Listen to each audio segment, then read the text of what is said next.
This is the Untold Italy travel podcast, and you're listening to episode number 126.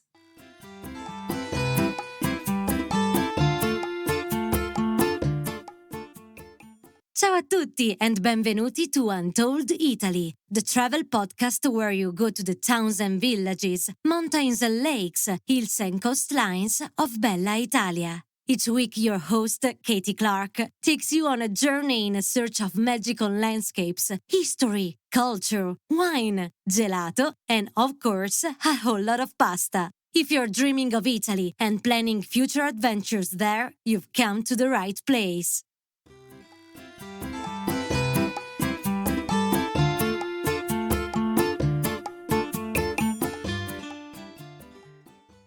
Ciao a tutti, I hope you're all doing well.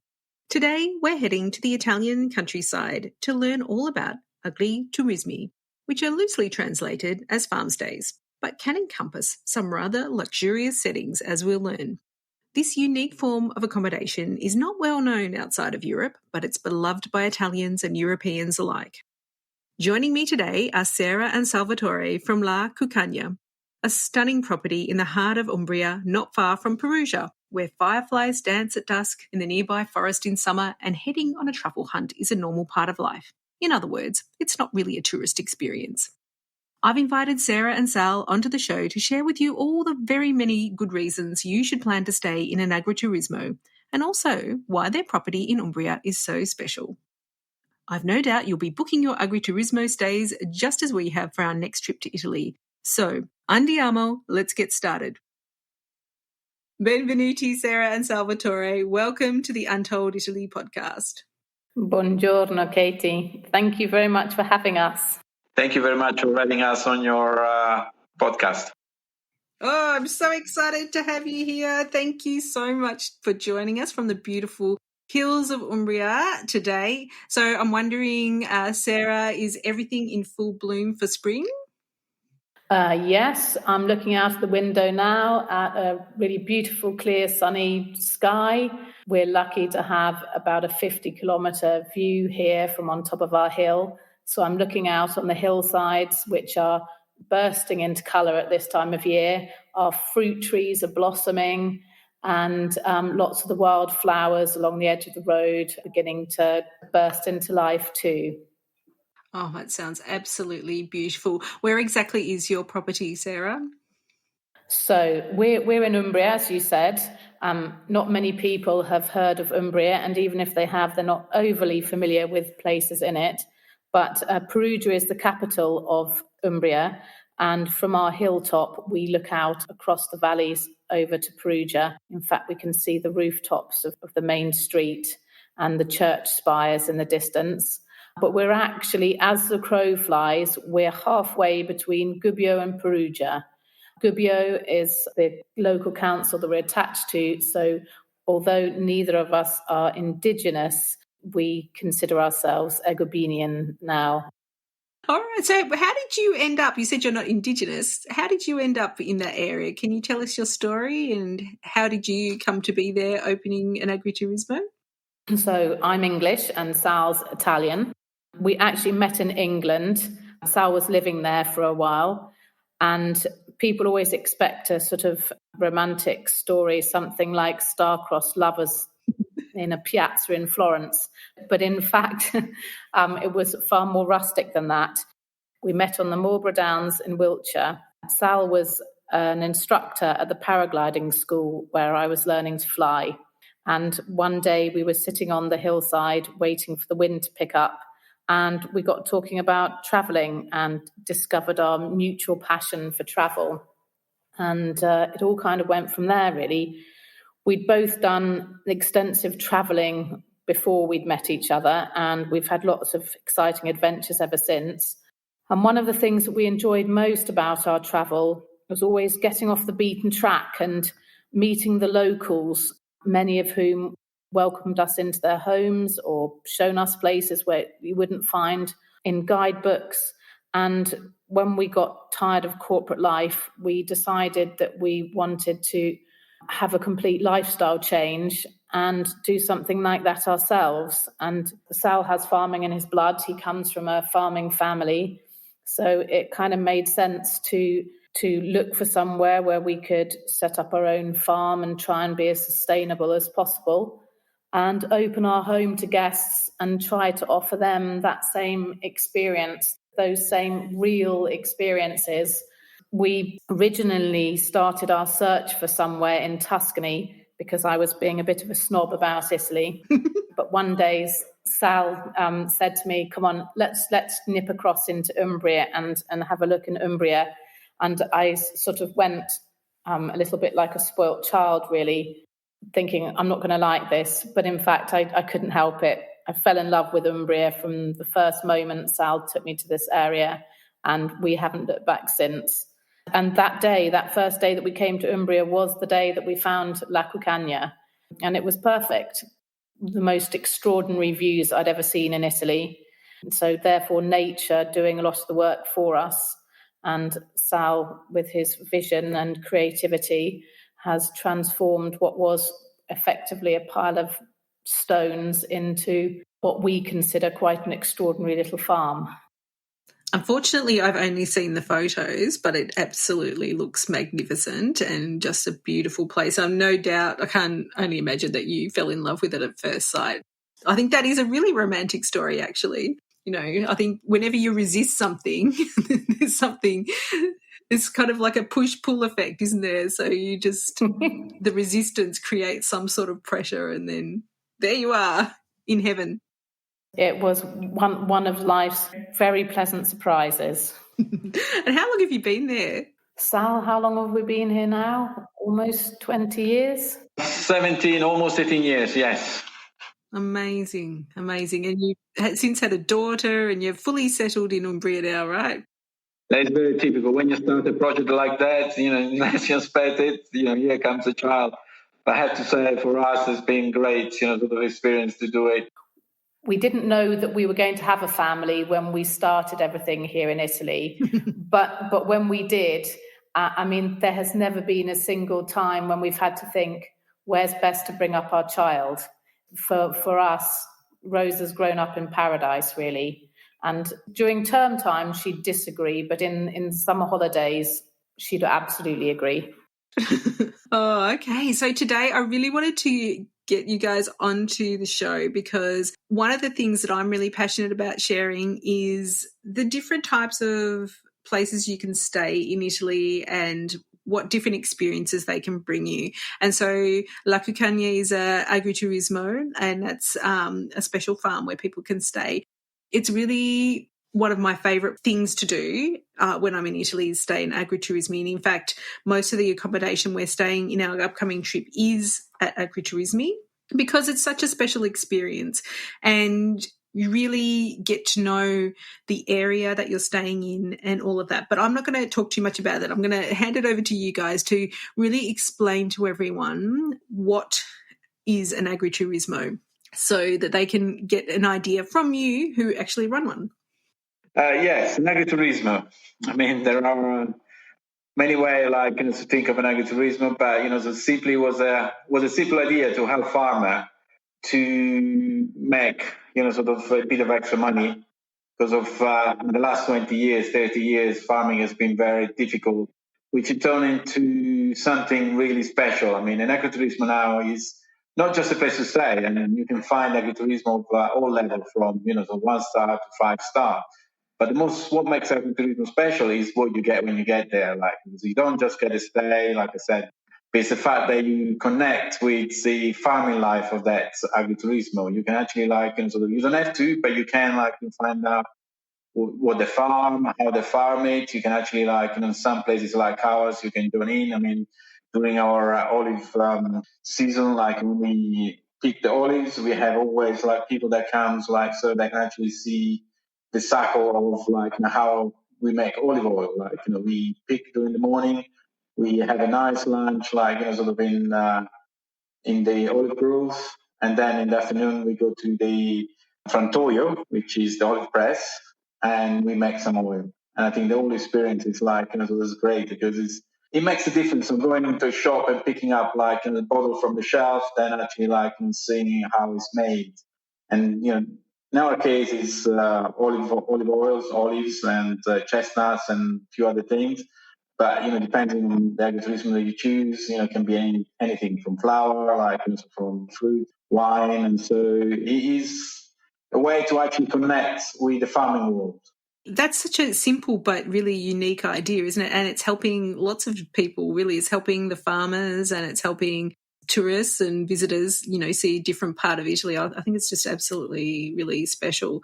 And I want to really make sure people understand it's not like staying in a barn necessarily. I mean, you can get ones like that. You can actually sort of get very busy one, although there are not many left. But they still have some. But a lot of places like ours or other like ours, they are the same as a 4 or 5 star hotel. Like you have the same experiences. Actually, you go there, you have a very good, comfortable room with all the amenities and the services, the pool, sauna, and everything else. But on the same, token, you can actually have the connection with the farming. And we have a vegetable patch where you can see where all the fruit and veg comes from, how we farm it. We also are an organic farm, so we're very so strong on organic products, not just because it's better products, but because it's much better for environments. And that's one thing that most agriturismo to take very, very serious, the fact that so we are sort of looking after the environments around us, and we know the environment around us very well, and that's another way that sort of for the tourists to know the area well, so what's happening there, and what's the issues that there is, and it's a way of learning as well how we can be more responsible tourists as well, because it's not just about going somewhere, seeing something, and going home. I think for me that I love traveling, for me learning how where I'm going, what sort of culture it is, how the people live, and sort of what they do. I think is one of the most important things for that I take away from a trip. I mean, it's nice to go and see churches, monuments, and cities, but I always like to know how people are and what they do and how they live. Yeah, absolutely. And I mean, look at you guys. It actually inspired a whole lifestyle change, really, and a whole lifetime of work and play and everything. I think it's amazing. Now, so apart from olives, did you say you have chestnuts as well on your farm? We do olive and vegetables in Umbria.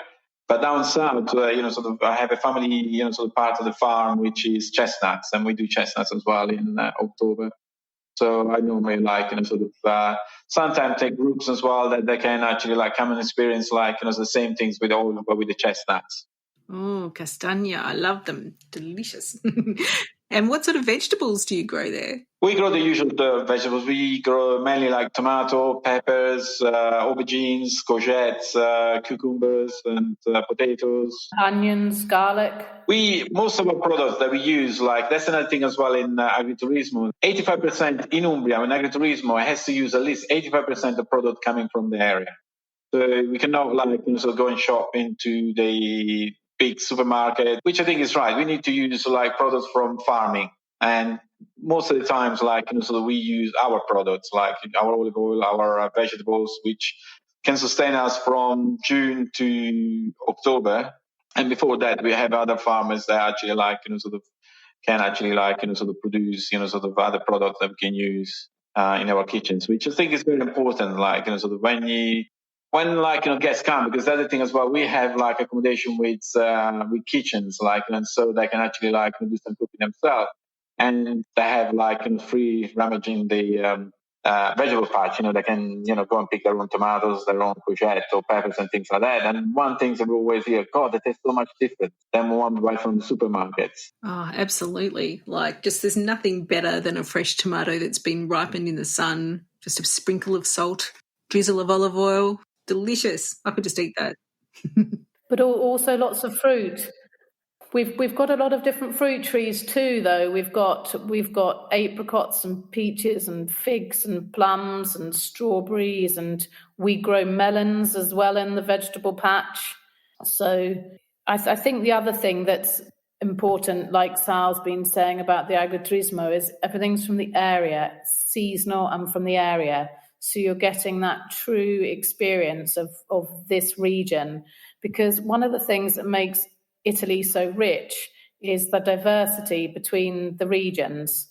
So when guests come to an agriturismo, they're really, really getting to appreciate the tastes and flavours of that specific region. And I think that's really, really nice experience, and guests seem to really appreciate that. Well, I know I do.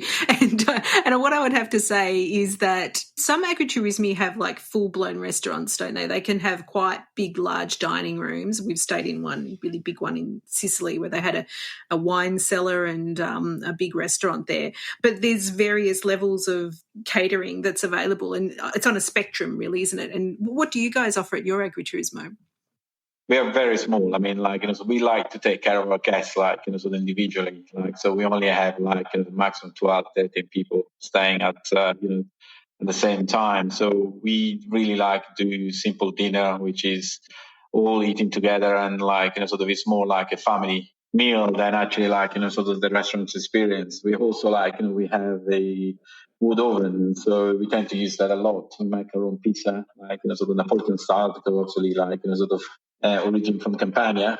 So in other words, good pizza. Yeah, pizza is on the menu at La Cuccagna. I love it.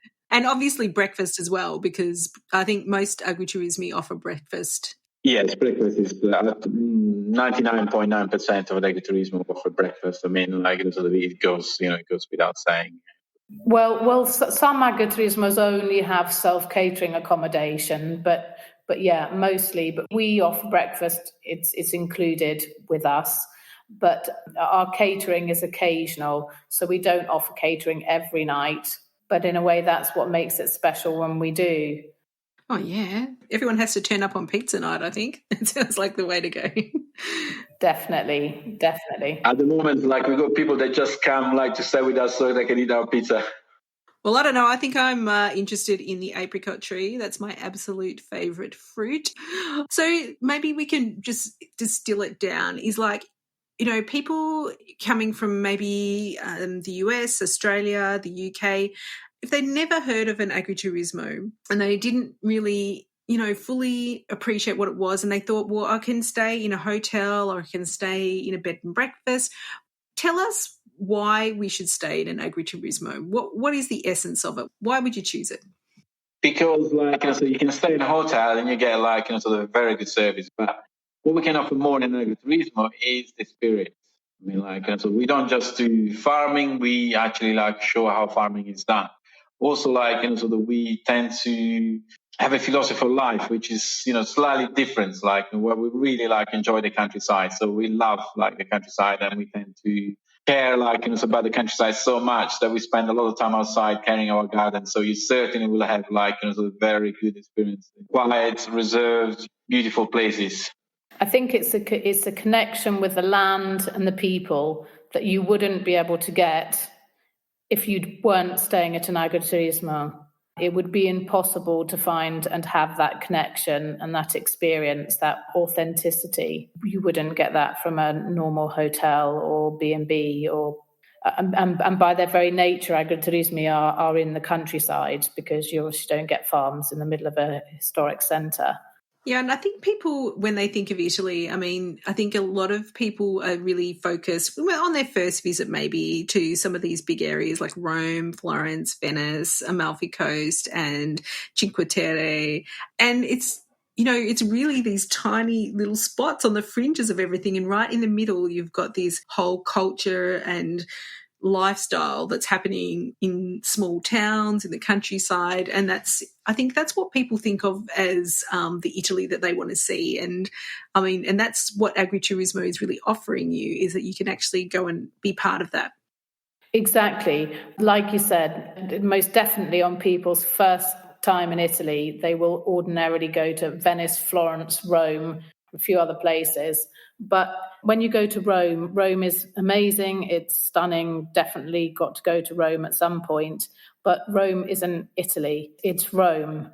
It's a very different experience. So agriturismo really allows you to understand what real Italy is all about. And when, like say, when you stay in these little farms in the countryside on the fringes of all these, Italy is just full of thousands of beautiful little towns and villages, all of which have their own sagras and festas. And by staying in an agriturismo, you're more likely to find out about those and be involved in those and go to those, which is a completely different experience than going and looking at art in an art gallery in Florence. Completely contrasting experiences. I like to think of an agriturismo like a portal to the local culture. Exactly. I mean, I'm very biased, but, sort of coming to Gubbio, what a culture that you will be actually like, sort of being part of, because Gubbio is, it's such a special place that, so I think everybody, at least once in their life, they should actually come and experience like, sort of what sort of energy that this town has to offer, and what a strong culture like, which is over 4,000 years old. It is. It's one of the oldest cities. It's one of the oldest cities in Italy. And in fact, you're right, Sal, how you put that about a portal. That's what when I was thinking about this earlier, I was thinking that when people come and stay with us, for example, I like to think of it as a window, providing them a window into our life and our lifestyle and real Italian country living. Well, it does sound pretty magical. I think that it's really attractive to a lot of people now, including myself, is that we live these very busy lives, and sometimes we don't even stop to recognize the seasons or the changes in what's happening around us. But I think when you visit the countryside in Italy and you go and you see how everything is seasonal and it moves with the rhythm of nature, that you can suddenly become a little bit more at peace with yourself and understand what is important, which is, maybe not all the rushing around, but maybe just sitting back and noticing what's going on around you and appreciating the people that are working with you to enjoy it. Yes, I guess we've been so immersed in life here now for almost 20 years that what you've just said, we take it for granted because we are living that every day. But guests always say to us how quiet and peaceful it is here. And of course, we're like, we're hearing a donkey bray or birds crowing or whatever, or the crickets buzzing in the summer. And we're thinking we can hear all sorts of sounds and things. But compared to everybody that's on the treadmill of life, they come here and they don't hear the sounds of the city and stress and traffic. And they say, oh, my God, the stars, we can see the stars because, of course, that there's no light pollution because we're in the countryside. It's difficult to explain, but walking the streets of an old medieval town, I mean, there is in Umbria pretty much every city is medieval. It's got part of it which is got medieval, walls or sort of houses. They're still like in the same style as it was about 1,000 years ago. But it's not just that, because they're all beautiful. Everything is just energy that every single city has, sort of different time of the year, sort of the buzzing of the people, getting on with their life, and sort of a thing. Sometimes, as an agriturismo, it's also a way of sort of having connection to that. I mean, sort of like in Gubbio, sort of it's the first Sunday of May. We're all going to go sort of Gubbio is about the city of 30,000 people, and about 25,000 will go up to the mountains behind it and pick up the cherry for the annual festival of the cherry that we have the 15th of May. Cherries aren't fruit. Cherry means something very specific. It's medieval machines that we have this big festival like the 15th. And, the 15th morning, hearing the drum, going to the city, waking everybody up in, the city so that we can get ready to go and do, the parades. And it's just it's incredible. And sometimes sort of it's, if you just go to a place and you just stay, okay, you might eat well, but you might miss the essence of what a place is. And I think that would be a real shame. I think you can learn so much and enjoy so much, because these are experiences that are very far and few, to find in between, sort of in life. Like you said, we're always busy, running our life and, sort of chasing, all our things that we need to do, all our daily chores.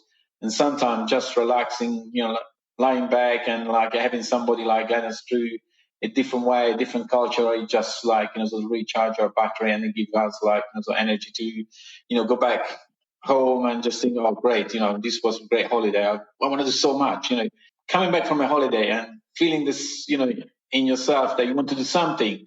I think it's a great, sort of way, like, that means you've learned something. That means something has inspired you. And for me in life, like, inspiration is very important. I couldn't agree more. And, this is a story that comes up a little bit often on this podcast, but I did have a really important experience when I stumbled on a sagra, actually, just by accident. And it really changed my whole perception of how to travel in Italy. And that was, maybe, I'd been to Italy quite a few times already before that, and I loved it, but something changed in me that I really felt really a deeper connection to the country and countryside, and just how people were connecting with each other and enjoying the fruits of their labour, and just in a very simple and genuine way. And I really, really loved it. So yeah, I couldn't agree with you more. I think it is really special, and I would love everyone to experience this for themselves. So now, Sarah, how can we find Agriturismo for a start? And what should we look for when we find one? It seems to be quite a difficult thing to find a good Agriturismo. Okay, so the first thing you need to look for is the name La Cuccagna. But no, Italy has a site called agriturismo.it. That's a very, very good place to start. And I think most agriturismos are listed on that site. So that would be a very good place to start. And like all of these websites these days, you can filter your search and put your dates in and things like this in your region. But it's a bit like when you're choosing any kind of accommodation, really. You'll have your list of things that you will want. And I guess it's filtering through. Agriturismos actually have a sort of rating system, sunflowers, okay, so no stars, but 1 to 5 sunflowers, although the whole system is not really a very reliable benchmark. So perhaps don't look at the sunflowers. I think these days, with everything that you do in life, there's always reviews. You need to read between the lines a bit on the reviews, but I think that from the reviews, you can really pick out. There are lots of common themes in our reviews, and I can tell when somebody inquires with us, I can tell that they've read our reviews because they ask for specific things. Can we have pizza night? Can we go truffle hunting? Can we have a pasta making course? And they specifically refer to Salvatore's pizza, etc. So I think that even if you don't know what you're looking for, when you read people's reviews and they talk about what they did, it will give you an idea of perhaps what you then want to get out of it. Because sometimes, like you say, people don't know what they're looking for. But then when they hear people talk about what they like best about their stay, they're like, yes, I want that too. But as I say, the websites generally these days do offer good filters. But I think that if you really want to connect with the land and the people, as we've been talking about, I think it's important to perhaps search on activities and how interactive hosts are with their guests. For example, some people very specifically know what they're looking for. As Sal said before, we have people that come on olive picking holidays. So if olives is something that takes your fancy, then you obviously need to be looking in a region and for agriturismos, which are olive farms. But if you have got small children, lots of families want agriturismos where their children can go and pet the donkeys and the goats and these sorts of things. So it's looking to see whether the agriturismi have what you want to get out of your experience. Sometimes when people are reading reviews, they're looking for the negative things. And what I really love about what you just said then, Sarah, is that you're actually saying, oh, no, this is all the opportunities that you have when you want to stay somewhere. I think that's a really great way of looking at it. Yes, and I think you generally get a vibe from a farm of how the hosts are, about how people do write reviews. Because if guests are just talking about the rooms, then it means they haven't really had much participation in the farm and with the hosts. And also, when people on agriturismo.it, each agriturismo has their own page, and you have the opportunity to write a bit about your farm and what you offer. You can generally get a feeling for how warm and welcoming people are and the kind of experience you might get at that agriturismo. For the things which are easy to put a tick in a box, it's easy to just filter on place with a pool, place with self-catering, child-friendly. Everywhere has these sorts of filters, but agriturismo.it is definitely a good place to start. What you'll find there is there's lots of reviews from people all over Europe, because it's nothing new in Europe, in fact. So the Germans and the Dutch, they're onto it. They know that this is a great way to see Italy and all of that. And I think it's our English-speaking travellers that maybe don't have the experience of agriturismo so much. And that's really why I wanted to talk to you about it today, because it is such a special way of seeing the countryside.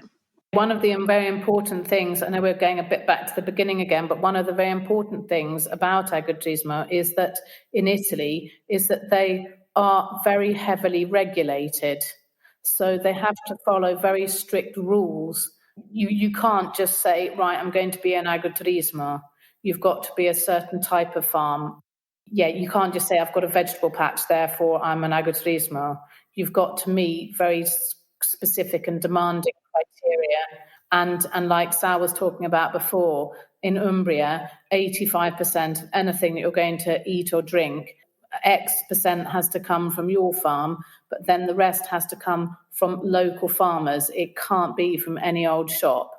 And that's down to every bit of raw ingredients. So flour needs to be milled from a flour where wheat is grown in Umbria and is being milled by a certain type of farm. So when you're looking at agriturismo, you're already getting a level of, even before you've chosen which one, you should be getting a guarantee of that kind of experience just by the very nature of the regulations around agriturismo.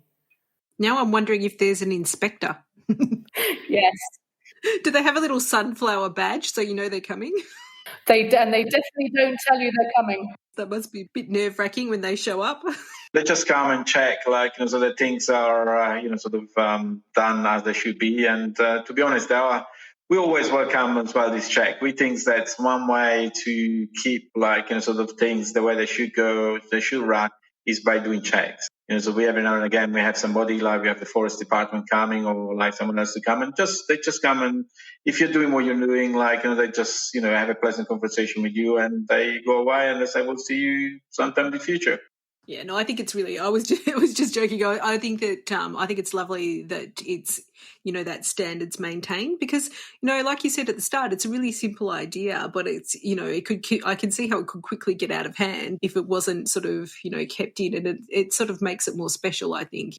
Now, tell me, I really want to hear from both of you. What makes your Agriturismo La Cuccagna so very special?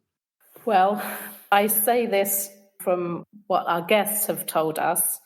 But our guests tell us that it's us that make La Cuccagna special, in the fact that Sal and I, and we've said tidbits of this throughout this conversation, but for us, this is first and foremost our home. So when guests come here, we're welcoming them into our home. What's really important to Sal and I is the land and the locals, and being as sustainable as possible, and having as little negative impact on the world around us. So when people come to us, what we give them, apart from a warm welcome, which we start that welcome from the moment they get out of the car in the car park, and we greet them and we bring them into our guest dining room and offer them a drink and check in. From that first moment, we're there, if they would like it, to offer suggestions and tips and advice and guidance, make reservations, to give them the best possible experience, not just of staying here while they're on our property, but also for enjoying everything there is to enjoy in the local area. For example, just last week we opened for the 2022 season And one of our guests was a lovely American family. And they said to us on the last day that they'd never been anywhere where the host had been so helpful, and they felt like they were part of everything that was going on here. And for us, we get that a lot, and we never really understand that, because for us, it's just part of being a good host. We know the area and we want to share with people everything that there is to love about it. And there is a lot to love about it. We have some guests which come every year. We have some guests which come twice a year, every year. And we're still finding them new and different things to enjoy each time, as well as lots of things that they like to come and experience again and again. And because we really like getting off the beaten track and finding hidden gems, and we also like sharing our business and our guests with the locals around us. For example, there are lots of companies out there which offer lots of activities and experiences on a commercial level and at a huge cost. For example, truffle hunting. Generally, people pay about €300 to go truffle hunting. Well, we've got a couple of our local neighbours who are only too happy if they're going out truffle hunting and some guests want to join in, that it's 1/10 of the cost, and the guests love it because it is a completely real experience. It's nothing staged. Yeah, what people have from staying at La Cuccagna is us and our knowledge, and it's never too much trouble to make a reservation or whatever the guests need from us. We often have a chat over a glass of wine on the terrace in the evening when the sun's setting and the fireflies are buzzing around and the crickets are humming. And it's not just what we can offer our guests as well. For us, we travel through our guests and we love meeting interesting people, and we always do have really interesting guests. Not only are we a window for them into Umbrian living, but also we get this amazing perspective from all sorts of people from all over the world. And when we were talking at the very beginning about our daughter Rosa, it's one of the amazing things that she's had such a global upbringing, yet she lives in the middle of nowhere on top of a hill. Our motto is, people come as guests, they go away as friends. And we've made so many friends, like in the last 10, 15 years. Yeah, it's so beautiful. And I think, Sarah, in a way, you're being a little bit British and being a bit humble by talking it. But I think it does make it extra special when you've got that local connection. And apart from that, we've talked about all the experiences that you can have there, but not only that, you can tell you put so much love and attention into the property itself because it's absolutely stunning. And just think everyone should go onto the website and have a little read of what's going on at La Cuccagna, because it is really a stunning property. And so you get everything. You get this beautiful scenery, you get the local connection, and you get Salvatore's pizza. You do. Yeah, and Sal is constantly maintaining and improving the property. We always said from the beginning we would never add more rooms because we don't want to lose the experience that we offer our guests. We don't want to get any bigger. I think that's the thing you're getting from La Cuccagna is we're not big. We're big enough that there's a bit of company if you want it, but the property's enormous, so there's always plenty of privacy if you want to be on your own. But we don't want to lose that home from home feel. But Sal is always, every winter, he's got lots of little projects where he's extending the vegetable patch, or he's just put in an alfresco gym next to the swimming pool, so people can go and have a morning workout before they have a dip in the pool or jump in the sauna. Yeah, that's Sal. He built a little brick shed at the end of the swimming pool that was intended for the sun loungers at the end of each season. But as soon as he built it, it's like, that would make a really good sauna. So he's constantly sort of making little changes and updates and improvements at La Cuccagna. So even when there aren't guests here, we're thinking, how can we improve the guest experience and allow them to enjoy more of everything that we've got around us? For us, there's nothing better or more rewarding than a guest, like going to the car park when he leaves and with the satisfaction. When they leave and they're satisfied, I think for us, it's no better like reward. happy and, sort of wanted to come back soon. So what better can you want, so from your job?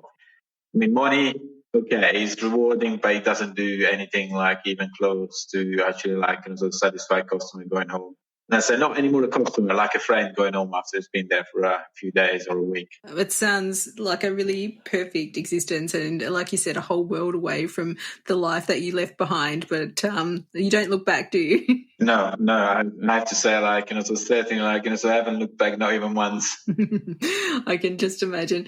Sarah and Sal, I really appreciate you taking the time to share your knowledge and experience around agriturismo with us. And I think our listeners would love to know how they can stay in touch with you and learn more about La Cuccagna. How can they do that? Well, through our website, www.lacuccagna.com. We also have several social media accounts, but generally through our website.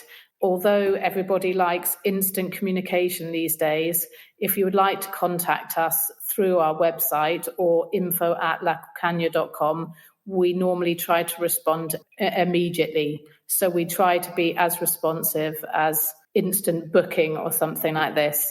And we generally find that when people inquire about a room, then by the time we finish liaising with them, they might have thought that something else is actually more suitable for their needs. So we're really happy to always offer lots of advice and guidance. When we hear what the guests want, we will always advise what's best for them. So what you're saying, Sarah, is there's no bot on the end of your website. There's no automated response. It's a full personal experience, and that's, I think, what people, really love. So I'm going to post your website and email address and all of those social media accounts into our show notes. So everyone, make sure you pop on over to lacuccagna.com because this property is absolutely stunning. Not only does it have an infinity pool and a sun-drenched terrace that overlooks the really, truly magical Umbrian countryside, it's also got the amazing Sarah and Sal who are there to greet you as soon as you get out of your car. So grazie mille, Salvatore and Sarah. Thank you so much for joining us here on the podcast today. Thank you very much for having us. Yes, thank you very much for having us, Katie. We really appreciate it, and we look forward to welcoming anybody to La Cuccagna. Grazie. Well, listeners, I hope you now have a better understanding of what an agriturismo is. I think we're staying at 4 or 5 during our trip this June, and I can't wait to immerse myself in the Italian countryside and enjoy its incredible hospitality. If you like the sound of Umbria and its medieval towns and cities like Gubbio and Perugia, we'd love you to join us on tour later this year as we explore Umbria during the harvest season. There'll be delicious porchetta, local wine, and freshly pressed olive oil for which the region is celebrated. You'll find all the details on our website at tours.untolditaly.com/Umbria. And you'll definitely want to go and check out La Cuccagna and the stunning infinity pool overlooking the peaceful Umbrian countryside. Sal and Sarah have done a wonderful job of balancing farm life with all the facilities for a relaxing, gorgeous getaway. You can find all their details on the episode show notes at untolditaly.com/126 for episode 126. Thank you, grazie, to all our wonderful subscribers and listeners for your ongoing support of Untold Italy. I hope you enjoyed today's show. If you did, then it would be incredible if you gave us a rating or review in your favourite podcast app. If you're using Apple Podcasts, then you need to go to the show page for Untold Italy and scroll down until you see ratings and reviews. You can leave us your 5-star review and message there. On next week's episode, we're revisiting a favourite district of Rome, one where you feel the true essence of the city. And it is, of course, Trastevere. But until then, it's ciao for now. The Untold Italy podcast is an independent production. Podcast editing, audio production and website development by Mark Hatter, production assistance and content writing by the other Katie Clark. Yes, there are 2 of us. For more information about Untold Italy, please visit untolditaly.com.